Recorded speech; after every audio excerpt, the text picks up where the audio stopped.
Hey folks, and welcome on in to the nerdiest video you're gonna see today. My name is Dr. Luke Hobson. I'm an instructional designer, blogger, podcaster, and the founder of Instructional Design Institute. My purpose is to help you make the online learning experience come alive for you and for your students. And today's video is all about trying to get into the instructional design field. I have talked to so many of you recently about how do I transition from one field, like being a teacher or just education in general, and then transitioning over into another, which is instructional design. And many of these conversations have the same types of themes and things I keep on hearing about. And that's what I wanted to really cover with you today are some of the tools and tips and just practices that I do and that I also did back in the day to become an instructional designer. And if this helps you, then wonderful. And where I wanted to start with this is to talk all about two tools in particular, which are LinkedIn and Glassdoor. Now, these tools, why I want to highlight them in particular is really because of the power of what they can do. LinkedIn, as you probably know, is the ultimate platform when it comes to networking. There are so many things that you can do nowadays that back in the day that just really wasn't possible for you to connect with anybody in the world from any organization at any point in time. It's pretty remarkable what it can really do. But what I keep on hearing from folks when I talk to them about LinkedIn, I'll ask, hey, are you using LinkedIn? And this is the response I keep on hearing is something along the lines of, yeah, I'm on LinkedIn. It's like, well, that's not really what I asked. I asked, are you using it? Are you taking advantage of the fact that there is a platform out there that can connect you with anyone at any organization? If you're not, then maybe there's a couple of things that we can do to really try to help you out as far as for transitioning over into becoming an instructional designer. Now, where I wanted to start with all this is because this exactly happened to me. And it's a little bit of story time here. If we go back into 2016, my position working at a university was called a creative resources manager. Now, what that meant is that I was responsible for developing all the learning and development needs and resources for the academic support department. This could mean things as far as for building resources for the online writing center, peer tutoring center, and I was developing online learning communities too for around 60,000 students or so at the time. And while I loved my job, I loved my team, I always wanted to become an instructional designer. And I was just trying to figure out, like, what am I doing wrong that I can't get into the field? I am so close. I am literally knocking on the door, but I just can't seem to get there. What am I doing wrong? So I found two colleagues who I greatly respect and admire and still do to this day. And I was just asking them for advice of what is it that I can do to really go from becoming this L&D hybrid weird role into becoming an actual instructional designer. Now, what they both told me is something that I thought was so interesting at the time. I didn't really know how to interpret their advice, but what they both said to me was that in order for you to grow, you should leave and gain outside perspectives because all you know is this one university, and that's actually holding you back. Now, I sat there thinking, like, well, why would I leave? I'm already here. Like, that's kind of odd. But then later on down the road, I started to think more about it. And what they were trying to get me to think about was that they were thinking about my career. They were thinking about 5 years from now, 10 years from now, and longer. I was thinking more about the right here and now, the short term of just trying to go and to advance right there within that organization. So, what they were really trying to get me to do was to think about my long term goal. How is it that I was going to avoid hitting the ceiling early on, which is something that many instructional designers face nowadays, is that they end up getting a role and then within a year, they're already looking for a new job because they're unhappy. So this really got me to think about things. And they also told me too about how there is value as far as for if an employer was looking to hire someone like myself in the future, if I worked for different universities, I would have other different types of perspectives so that that way they would want to bring me into working for them and bringing this wealth of knowledge all together. So after receiving that advice, I was like, well, now what? What am I going to do? And for this, I turned to LinkedIn. Now, why LinkedIn? I always had a LinkedIn account. It was there forever ago, years and years ago. I knew of many, many smart people in academia who all had LinkedIn accounts. So I was like, maybe I should have one too. But I had no idea how to use it. My news feed was basically politics and cat pictures. Like it just made absolutely, literally no sense. I would add anyone from different sectors. It was just, I had no idea what I was doing. But with this newfound determination of trying to become an instructional designer, I went back, I looked at my LinkedIn profile, and I changed everything: my bio, my education, the job description, you name it. I just tried to update as much as I could to really make it reflect more about me, to show that I'm a human, to show that I am a person, to show just really just my accolades and what I've been doing over the years. Now, after I finished doing this, I actually noticed something that was different that I'd never seen before. And this is once again back in the day. Now, this is a kind of common thing. But back then in 2016, as I'm going through job after job, I started to notice a little button that appeared on the screen that said apply with LinkedIn. I was like, huh, that's interesting. If I apply with LinkedIn, what this is going to do is that this is going to allow the employer, the hiring manager, recruiter, whoever it is, to actually look at my profile to be able to put a face to the name, so to speak. But then on top of that, it's going to reduce the amount of annoying tasks that, like, as you know, when applying for a job, you're constantly filling in every single section of this form, and it's just repetitive in nature. So applying with LinkedIn, I was like, well, if this takes my information, puts it over into this form, like this is a win-win. So I was going through all of these jobs, and one for Northeastern University popped up. And I looked at it and I was like, all right, instructional design job at a university that's not too far away from me. Maybe this could work. So I applied with LinkedIn. Now, to my absolute shock and amazement, is that after I applied, that is when the platform then said, hey, you know someone here. Did you know that? Maybe you should talk to this connection. And I looked at it and I was like, oh my gosh, yeah, I haven't talked to her in years, but she was also an academic advisor with me back in the day. I wonder if she could tell me more about the university, what they do, what they're all about, how's the culture, and everything of the sort. So I reached out to her on Facebook and to say, hey, can you tell me more about everything that I just mentioned? Come to find out, her department was the one who was looking for an instructional designer. And she was able to really share with me a lot of her perspectives about what she learned from transitioning from one university over into Northeastern, what it was like, all the perks and the benefits and everything else too. So from there, I knew that I was already kind of in the good grace, so to speak, of whoever was going to be doing the hiring because I had her on my side. And I knew this was going to allow me to potentially at least try to have at least one interview and then see where it goes. Now, sure enough, had the interviews, was able to get hired, and I worked there and absolutely loved everything about that university. But at the end of all those things, what I realized at the end of that was I was like, okay, LinkedIn is different. This has the ultimate capability as far as for with networking and how to really utilize this for going forwards. That is when I really started to pay attention to LinkedIn and now have eventually built up an amazing network of people that I really do love this platform because of it. Now, this kind of goes into how do you network in 2021? We're all still remote, things are still weird. The conference circuit, it's there, it's getting better. New apps are actually being developed in real time to help out conferences. But for many people, networking is still just kind of like it's still a weird thing of what to do nowadays. And using LinkedIn with what I'm about to tell you about really did help me out and really did change my network for the better.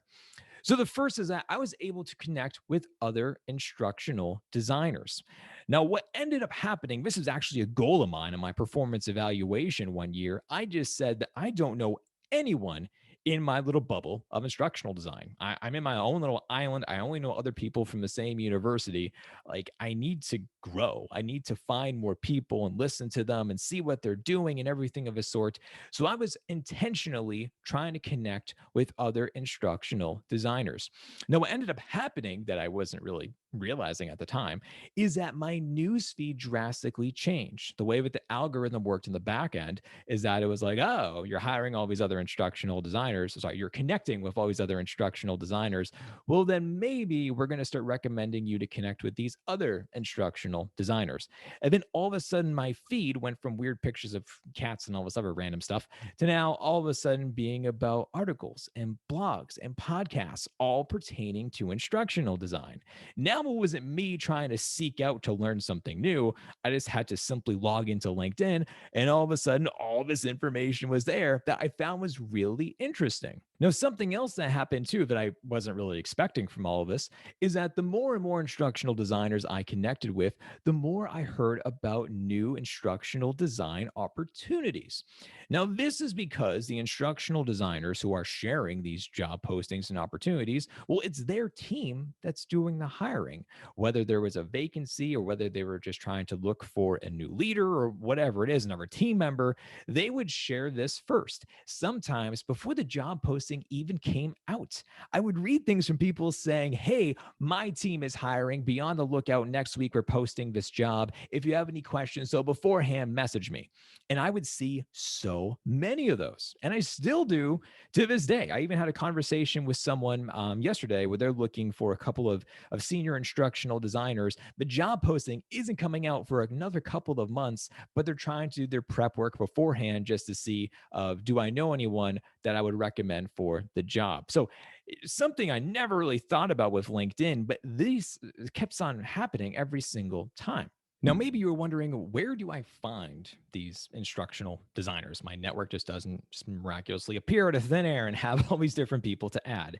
Well, I can help you with that as well, too. Is that the number of LinkedIn groups that I am a part of is also what contributed to how I met these amazing new instructional designers over the years. And as you're currently seeing on my screen, I have joined just a variety of LinkedIn groups, and this pertains to folks who are instructional designers in higher ed, to management, to newbies, to those who practice, to research, to, you name it. There's an instructional design group out there for literally anyone. And by joining these groups, that's how I met so many other people that over time I decided to add to my network just because I wanted to learn more from them and just really just connect with them in general. Now, the other thing I would say too is that Facebook, even though this is not about Facebook, but Facebook groups in general, there are two that I will always recommend. The first is that we have our own Facebook group for Instructional Design Institute, and that's what you're currently seeing on the screen. Certainly feel free, connect with us and join in. It's just a bunch of learning nerds inside of here who just talk about instructional design. So that one's absolutely awesome and fun to be a part of. The other one that I would recommend is Instructional Designers in Higher Education, and that is made by my buddy Peter Shea. That group has just grown and grown and grown. It's crazy to see how big that group is now. When I first joined it, it was only a couple thousand, and now it's up there. So absolutely awesome to see the growth of both of these groups, and would highly recommend joining both of them. Now, something else that you can do too is that you can actually search by job title. Now, you might have actually done this before. I didn't know that this was a thing until somebody did this and they found me this way. And all of a sudden, I was like, oh, I had no idea this was a thing. So, right now, if you go into the search bar in LinkedIn and go up into the top, and type in a job title. I'm a program manager, so that's what you're seeing on the screen. It's my official title at MIT. So when you type that in, program manager pops up, and then it shows jobs, people, and groups. Now, this is how someone found me, and they had questions about my EDD. She wanted to go to school to Northeastern University and go for an EDD. So, what she ended up doing is that she typed in those combination of words with the people search, and I happened to pop up because I have an EDD and I worked at Northeastern University. And while I didn't go to school there, I was well aware of the program. I knew the people who ran and operated the programs. I was able to answer her questions, and we just got to talk about doctorates in general. And this is something that is really interesting. So if you're trying to connect with somebody specifically at one organization or one school or whatever it is, you can actually find people this way and to go and to reach out to them in this manner, which is something that's a little bit different and kind of hidden on LinkedIn. Once again, I had no idea that this was a feature. Now, I would also recommend that if you are connecting with these individuals, I have to absolutely talk about this, is that there is this element of like, I'm reaching out to someone I don't know. How do I do this without being weird? Because that's just a thing. There's some times where you get messages and you're like, nope, I'm not talking to that person. That doesn't look right.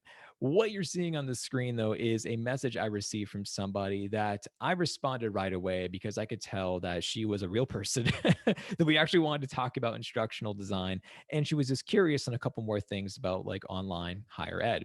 So the message read of, "Hey Luke, I hope this reaches you well. I'm sure you heard this phrase at least 10 times this week." That indicated to me that she at least has somewhat of a human personality, and I was like, oh, good, not a robot. Always cool to see. And then she said, I really appreciate reading your articles, your content posted about online learning and management. And that's when I remembered that she did comment on a bunch of the things that I was sharing lately. So I at least knew who she was from some of those comments and some of those mutual interests that we had. And then she just asked, if you ever have time, I would really appreciate a small 10 to 15-minute window. We can connect on Zoom as I venture into this online world of higher ed. Love to learn from your experiences.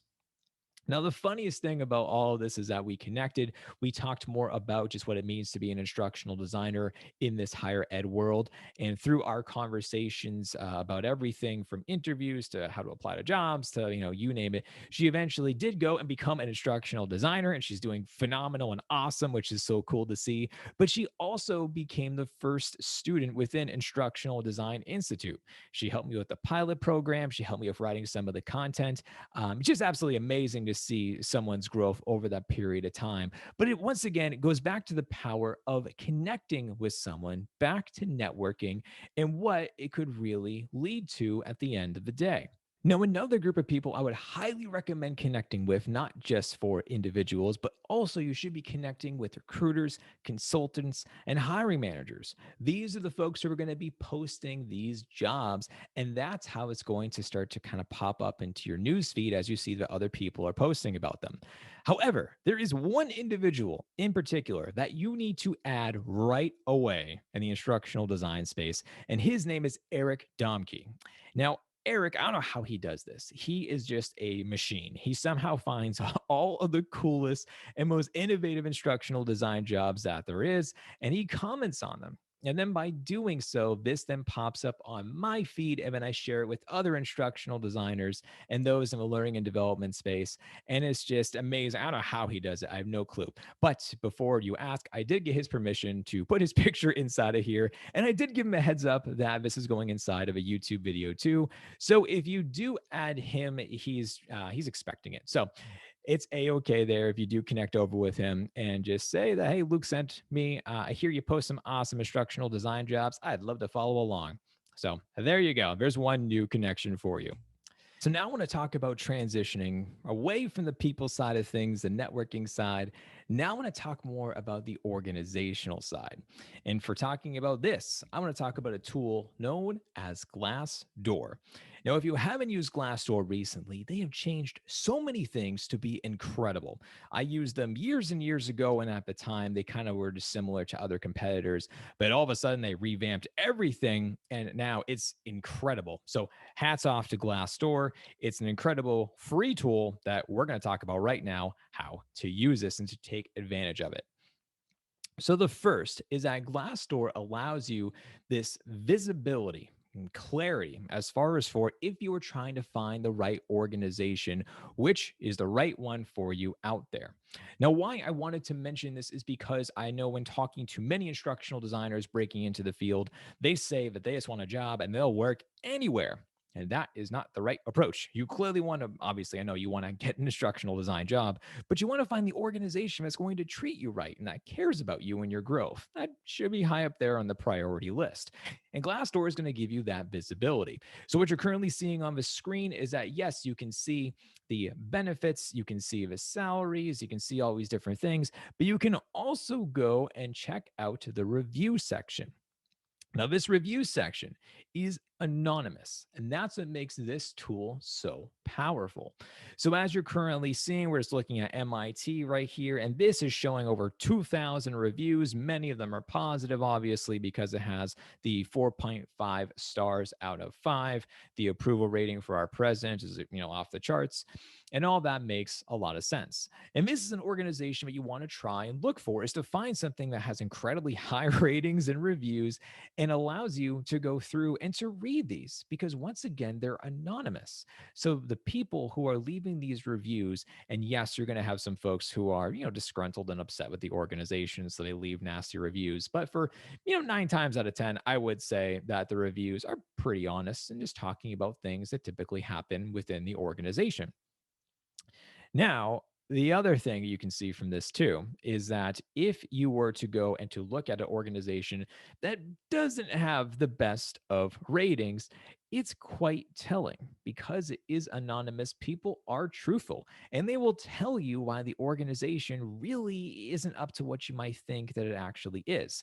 Now, what has surprised me too is that there are some organizations out there with really big names and well known reputations within the field and you just assume that they must be great to work for.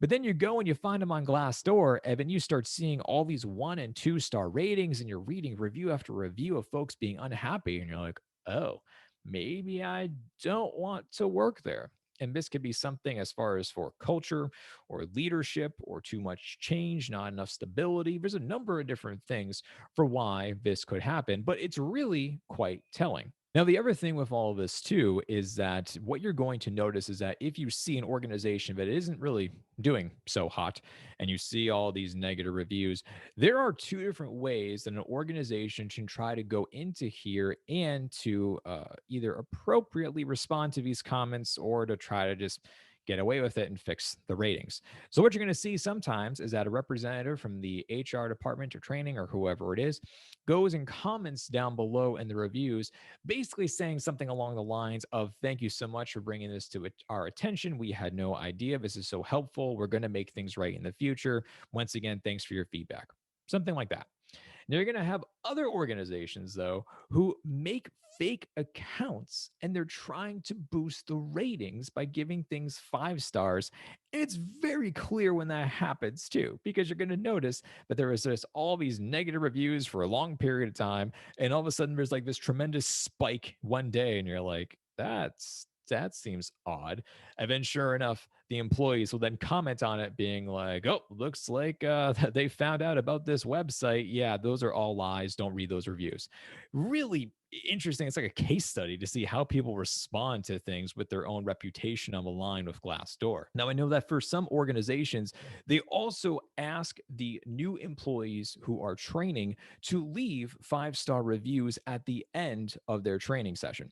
Now, it's kind of weird because it's just like, all right, they've only been there for 2 weeks. So yeah, they're happy, they're great, things are, amazing. Well, it's because they're still in the honeymoon stage. So it's only been 2 weeks since working for that employer. Now, later on down the road, could that change? Potentially. But for now, but at least gives you more clarity and insight into what the organization is really like if you don't know somebody who currently is working there, which I'd recommend to contact them first and then to pair it off with everything from Glassdoor. Now, a lot of the questions that folks have too when becoming instructional designers or just anything in general is trying to prepare for the interviews. Now, Glassdoor is amazing in this sense too, because they allow folks to submit everything about their interviewing experience. And this goes what you're currently seeing on the screen as far as for how was their experience with it, positive, negative, or neutral. How did they actually get the interview in the first place? Like, what did they do? Did they apply online? Was it a recruiter that contacted them? And then also talking about the difficulty of the interview itself. Now, this is not from MIT. This is from a random university I found, and I just took a quick snippet of everything. But what you can also see too is that these folks listed off some of the interview questions down below. And this was for an instructor position, professor position. And it talked about, for instance, what challenges do you anticipate with online learners? How do you overcome these challenges? Why do you want to teach? What's your passion? Things of this nature.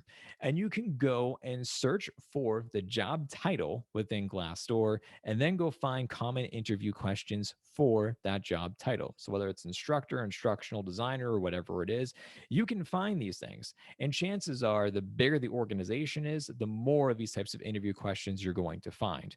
Now, is it going to be a guarantee you're going to be asked these exact same questions? No, of course not. There's we got tons of different hiring managers, tons of different interviewers. So it at least gives you more of a sense of like what could the questions be like, just so that that way you can prepare for them, you can practice for them in case someone does ask you something like this question or to something similar. Now, another piece of critical information that I'm sure you are wondering about is how do you research the salaries at the organization to once again make sure that it's the right fit?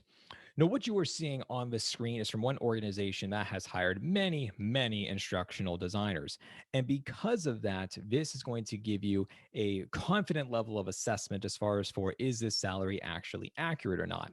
And you can actually see that Glassdoor rates this in the top right hand corner by saying that there's a very high confidence that what you are going to potentially expect from this organization should match the number on the screen. Now, for this one in particular, it does allow you to see by location and it does allow you to put in by experience for those employees at the company. And once again, because this is all anonymous, chances are this is fairly accurate. So at this organization, they offered $67,000 as the average pay across the board. But because there were so many different salaries put inside of here, there were actually 77 instructional design salaries at the time of this recording. They were able to showcase someone from starting from the very beginning, as far as for an entry level ID role, which is about 55,000, all the way until reaching six figures a year. But the average pay for folks is just right below $70,000. So if you know that this organization is going to be offering you something similar to that, chances are it's going to give you some indication of, yes, that's enough for me. I do want to work here, or perhaps maybe not. And I need to kind of think, go back to the drawing board and just kind of rethink this process and see if there's a better organization that fits my needs. What's also kind of nice about everything too is that you're able to see additional ways as far as for pay. Do they give you stock options? Are they going to give you a bonus? Is there going to be, some other form of cost of living increasement, or, whatever it is? This is going to show that information over inside of here too, which is very different depending upon industry and organization and everything of a sort. So that insight is really valuable to have for inside of here. Now, the other thing that kind of goes with this hand in hand is that Glassdoor has an amazing tool called the Know Your Worth tool. This is currently being updated like literally as I am recording this video. So what I'm showing you on the screen is actually a screenshot from 2018. I tried to go in just the other day and to do something, and it's still in beta mode. So it's not perfect yet. So I'm like, nope, I'm not going to show that one yet. But perhaps by the time this video is actually uploaded and out there, it is perfect and working. So it is called the Know Your Worth tool on Glassdoor. And what you are currently seeing on your screen is that this is showing you at the time back in 2018, the instructional design salaries in the Boston area.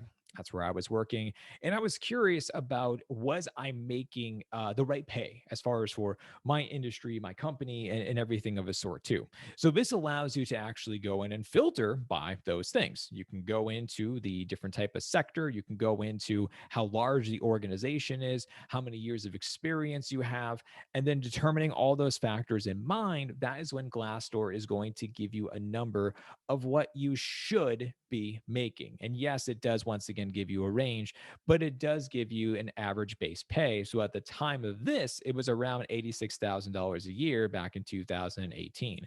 And that was just a good indication because I was like, oh, now at least I have some data and credibility as far as for saying and trying to go to my supervisor, my director, if I ever want to talk about negotiating my salary or for additional options or whatever it is, I had some form of data that I could base this on, that I could show or that I could try to do and find more research on, or anything of the sort.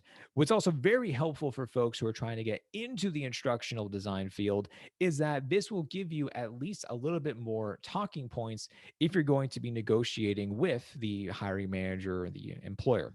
I know that for many people, they're like, I don't know what to put for a range of what I'm expecting to make. Or if somebody asks you a question as far as for saying, like, if you're on the phone and actually talking about, going back and forth talking about salary, if somebody asks you that exact same question, hey, what do you expect to make in this job? You can try and do those different types of tactics as far as for saying, actually, I'm really flexible. What did you have in mind? What was it set to for this type of job? You can do different forms of strategies like that. But at least this way, in the back of your mind, you're like, hey, I know based off of data, I am worth X amount of dollars for my experience with your organization size. And also, you need to keep in mind too, where the company or the school or whatever it is, where it actually is. Because depending upon the location, it's huge. And that's why I have this screenshot of Boston. And why I took this screenshot at the time is that I was comparing salaries of Boston versus Manchester, New Hampshire. Very different salaries because of taxes and cost of living and all these different things. But now, even in this remote world, organizations are starting to adapt to different things. Where some organizations have flat out said, hey, if you live in San Francisco and you go and move to wherever else in the United States, we'll still give you the pay of someone working in California.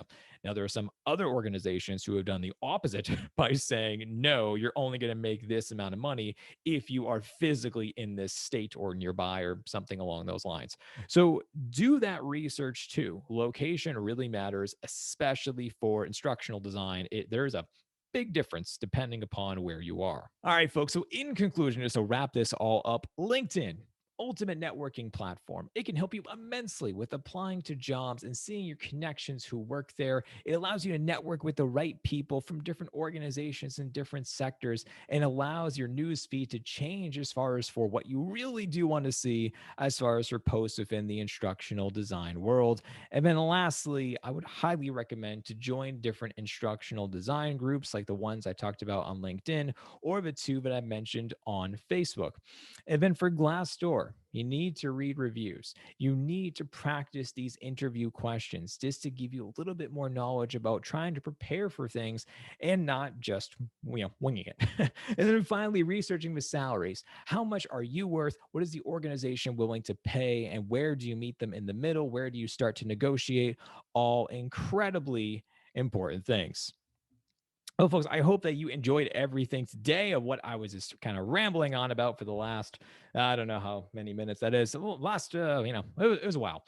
But the point is that if you want to learn more about myself, you can head on over to drlukehobson.com. I have the Dr. Luke Hobson podcast where I do interview amazing folks within instructional design land talking about you name it. There's a podcast episode for just about everything. And then if you want to learn more about instructional design from me, as far as for having coaching and community and content and building everything all into one, that is where Instructional Design Institute comes into play. Go down below for the links for both of them and check everything out. Till next time, my friends, stay nerdy out there. I'll talk to you later.